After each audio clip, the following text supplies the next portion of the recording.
അവിടെ പോയിട്ട് നിങ്ങൾ വഴിപാടുകൾ ചെയ്യുക. ഇത് ചെയ്താൽ നിങ്ങൾ ഈ കാളസർപ്പയോഗത്തിൻ്റെ ദോഷം കുറഞ്ഞു കിട്ടും, എന്നിട്ട് കാര്യങ്ങളൊക്കെ ശരിയാവും. നമ്മളതൊക്കെ കേട്ട് വിഷമിച്ച് തിരിച്ച് വീട്ടിലേക്ക് വരുന്നു. അത്ഭുതം എന്ന് പറയട്ടെ, ഒരാഴ്ച കഴിഞ്ഞപ്പോൾ ഭാര്യ ഗർഭം ധരിച്ചു. ജവഹർലാൽ നെഹ്റുവിൻ്റെ ജാതകത്തിൽ വരെ ഈ രാഹുവിൻ്റെയും കേതുവിൻ്റെ ഒക്കെയാണ് എല്ലാ ഗ്രഹങ്ങളും. അദ്ദേഹം ആരാണ്? ഏറ്റവും വലിയ ഇന്ത്യയുടെ ഏറ്റവും വലിയ ആദ്യത്തെ പ്രധാനമന്ത്രി, ഏറ്റവും ഉയർന്ന രാജ്യത്തിൻ്റെ ഏറ്റവും ഉയർന്ന നിൽക്കുന്ന ആൾ. അപ്പം അത്രയും വരെ പോകാൻ സാധ്യത ഉള്ള ഒരാൾക്ക് ഈ യോഗം കൊണ്ട് എന്തെങ്കിലും ബുദ്ധിമുട്ടുകൾ ഉണ്ടായിട്ടുണ്ടോ? മധു സർ, ജ്യോതിഷത്തിൽ പല തരത്തിലുള്ള യോഗങ്ങളെ പറ്റി പറയുന്നുണ്ട്. അതിലൊരു യോഗമാണ് കാളസർപ്പയോഗം. എന്താണ് കാളസർപ്പയോഗം? കാളസർപ്പയോഗത്തിനെ പറ്റി ഇത്തിരി കാര്യമായിട്ട് പറയേണ്ട ഒരു വിഷയമുണ്ട്. ഈ വിഷയം പറയുന്നതിന് ഒരു കഥ പറയാം. കുറച്ച് വർഷങ്ങൾക്ക് മുമ്പുള്ള കഥയാണ്, 2005 കാലഘട്ടങ്ങളിൽ. അപ്പം 2004 എൻ്റെ വിവാഹം.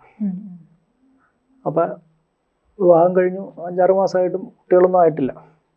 അപ്പോൾ എന്നോടൊരു കൂട്ടുകാരൻ പറഞ്ഞു, ഞാൻ ആ സമയത്ത് TVS ഇലക്ട്രോണിക്സിൻ്റെ സ്റ്റേറ്റ് ഹെഡാണ്. എൻ്റെ ഫീൽഡ് ഇതല്ല, ഞാൻ ജ്യോത്സ്യത്തിലേക്ക് വന്നതാണ്. ഞാൻ MBA ഫിനാൻസ് ആണ്. ജ്യോത്സ്യത്തിലേക്ക് വന്നിട്ട് 4 കൊല്ലമായുള്ളൂ. ആ സമയത്ത് നമ്മൾ ജോലി ചെയ്യുമ്പോൾ എൻ്റെ കൂടെ തിരുവനന്തപുരത്തൊരു ഡീലർ ഉണ്ടായിരുന്നു. തിരുവനന്തപുരത്ത് നല്ലൊരു ജ്യോത്സ്യനുണ്ട്, ഒന്ന് വന്ന് കാണും സാറേ, കുട്ടികളൊന്നും ആയില്ലോ എന്ന് പറഞ്ഞു. അപ്പോൾ ഞാൻ നോക്കാം, അതിനെന്താ നോക്കാമല്ലോ എന്ന് പറഞ്ഞു. നമ്മൾ പ്രത്യേകിച്ച് പ്രിക്കോഷൻസ് എന്ന് പറഞ്ഞാൽ സാധാരണ മാതിരിയുള്ള ജീവിതമാണ്. അപ്പോൾ അങ്ങനെ പോകാൻ ഒരു ദിവസം തിരുവനന്തപുരത്ത് ഞാനും ഭാര്യയുടെ കാലത്ത് ട്രെയിനിന് തിരുവനന്തപുരത്തേക്ക് പോയി. അവിടെ ചെന്നപ്പോൾ തിരുവനന്തപുരത്ത് കണ്ട ഋഷിതുല്യനായ ഒരാൾ, അദ്ദേഹം വീട്ടിൽ ചെന്ന് വലിയ നല്ല തിരക്കുള്ള ജ്യോത്സ്യൻ, ഒരുപാട് പ്രതിമകളൊക്കെ വെച്ചാൽ വീട്ടിൽ ഭഗവാന്റെ വിഗ്രഹങ്ങളൊക്കെ വെച്ചേക്കണം. ചെന്ന് നോക്കി, ജാതകം നോക്കിയപ്പോൾ തന്നെ ഇദ്ദേഹം പറഞ്ഞ കാര്യമുണ്ട്, കാളസർപ്പയോഗമാണ്, കുട്ടികളുണ്ടാവില്ല.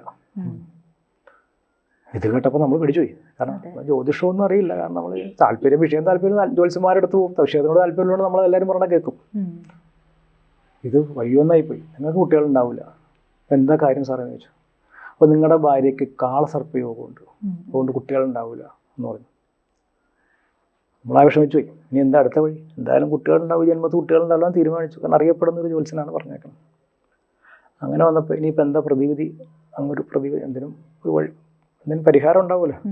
അപ്പം അതിന് പരിഹാരം എന്ന് പറഞ്ഞാൽ ആന്ധ്രയൊക്കെ അടുത്ത് ക്ഷേത്രമുണ്ട്, കാളഹസ്തി എന്നൊരു സ്ഥലമുണ്ട്, രാഹു ക്ഷേത്രമുണ്ട്. അവിടെ പോയിട്ട് നിങ്ങൾ വഴിപാടുകൾ ചെയ്യുക.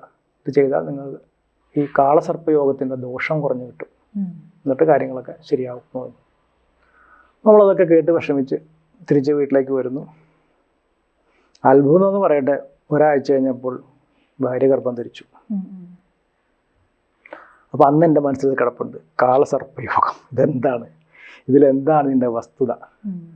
പിന്നീട് ജ്യോതിഷം പഠിക്കാനായിട്ടൊരു സാഹചര്യം ഉണ്ടായപ്പോൾ ഞാനത് ആദ്യം പഠിച്ച കാര്യം ഇതാണ്, കാളസർപ്പയോഗം എന്ന യോഗം ഉണ്ടോ, ഉണ്ടെങ്കിൽ എന്താണ്.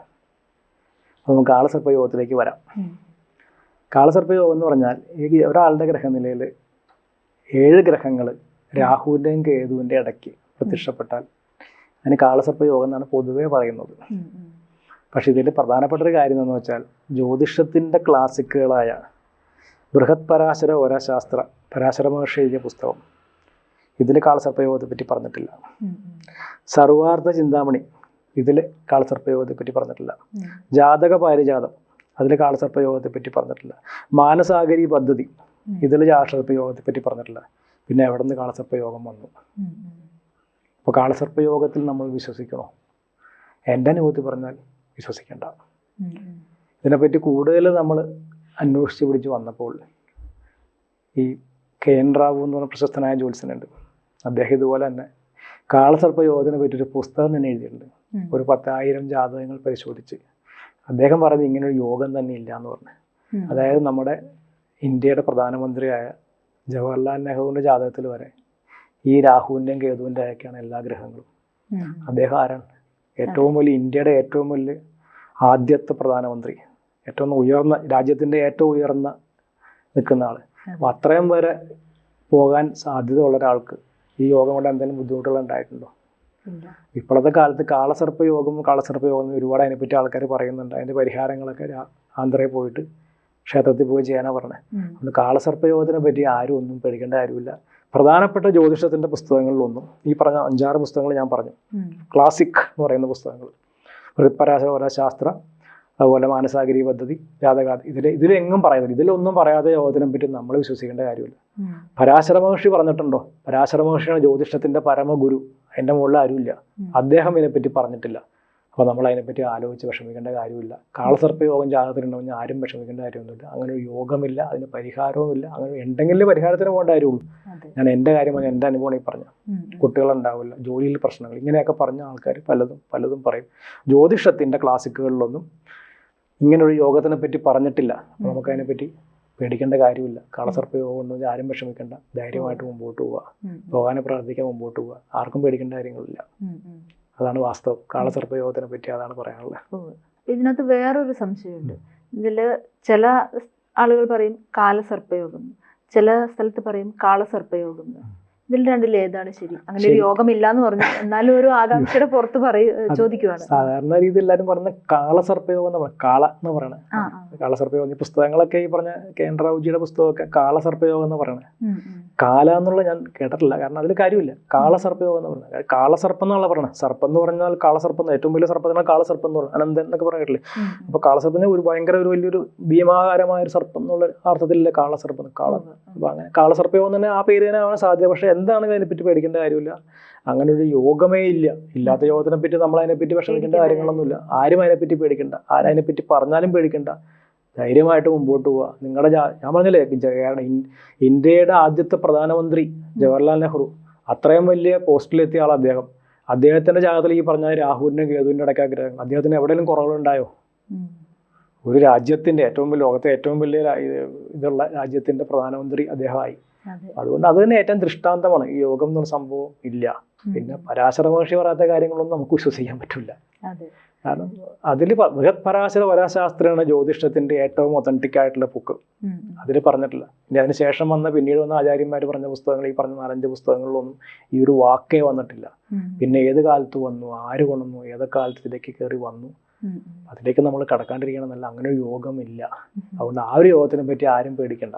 അല്ല, പിന്നെ അന്നേരം ഒരു ചോദ്യം വരുന്നത്, പിന്നെ എങ്ങനെ അങ്ങനെ ഒരു ടേം തന്നെ വന്നു എന്നുള്ളത്. പിന്നീട് ആരെങ്കിലും എന്തെങ്കിലും പറഞ്ഞ് കാലാന്തരങ്ങളിൽ വന്നിട്ടുണ്ടാവാം. അങ്ങനെ ഇപ്പൊ ഈ പൊരുത്തം എന്നൊക്കെ പറഞ്ഞു വരുന്നില്ലേ, അങ്ങനെയുള്ള സംഭവങ്ങളൊക്കെ തന്നെ ഏതും കയറി വരുന്നുണ്ടാവും. ഒരാരെങ്കിലും തുടങ്ങി വെച്ച് പിന്നീട് അത് ആചാരമായെന്ന് പറയില്ലേ, അങ്ങനെ എന്തെങ്കിലും വന്ന. പക്ഷെ അങ്ങനെ ഒരു സംഭവം ജ്യോതിഷത്തിൽ ഇല്ലാത്തതും കാരണം നമ്മൾ അതിനെപ്പറ്റി കൂടുതൽ ചിന്തിക്കേണ്ട. പലതും പറയും. പരാശര മഹർഷി പറഞ്ഞിട്ടില്ല. പരാശര മഹർഷിയാണ് അവസാനത്തെ വാക്ക് ജ്യോതിഷത്തിൽ. അദ്ദേഹം പറയാത്ത കാര്യങ്ങളെ പറ്റി പിന്നെ നമ്മൾ കൂടുതൽ അതിനെപ്പറ്റി നോക്കാണ്ടിരിക്കുന്നത് നല്ലത്. അങ്ങനെ യോഗമില്ല. എന്റെ അനുഭവത്തിൽ നിന്ന് ഞാനും പറയണേ, അങ്ങനെ യോഗമില്ല. അല്ല, പലപ്പോഴും അങ്ങനെ ഒരു യോഗമുണ്ട്. അല്ലെങ്കിൽ ഇപ്പൊ സാർ പറഞ്ഞ പോലെ തന്നെ കാളഹസ്തിയിൽ പോകൂ, പൂജകൾ ചെയ്യൂ, അല്ലെ വഴിപാടുകൾ നടത്തൂ എന്നൊക്കെ പറയാറുണ്ടല്ലോ.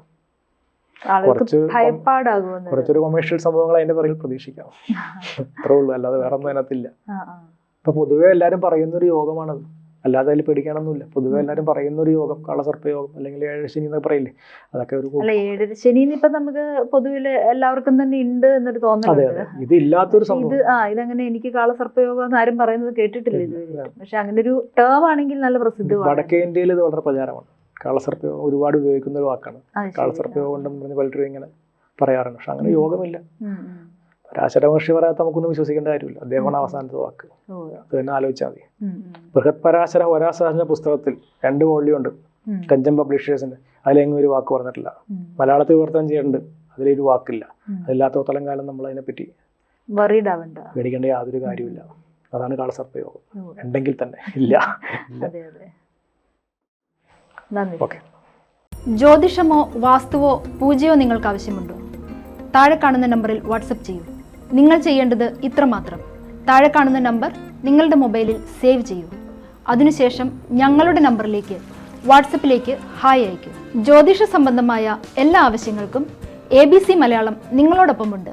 സമ്പൂർണ്ണ ജാതകം, സാധാരണ ജാതകമല്ല, സമ്പൂർണ്ണ ജാതകം. 75 പേജുകളടങ്ങിയ സമ്പൂർണ്ണ ജാതകം 250 രൂപയ്ക്ക് നിങ്ങളുടെ കൈകളിലേക്ക്. അതിനായി നിങ്ങൾ ചെയ്യേണ്ടത് ഇത്രമാത്രം. താഴെ കാണുന്ന നമ്പറിൽ ബന്ധപ്പെടുക. ജ്യോതിഷവുമായി ബന്ധപ്പെട്ട എല്ലാ വിശേഷങ്ങളും നിങ്ങളിലേക്കെത്താൻ ABC ജ്യോതിഷം സബ്സ്ക്രൈബ് ചെയ്യുക.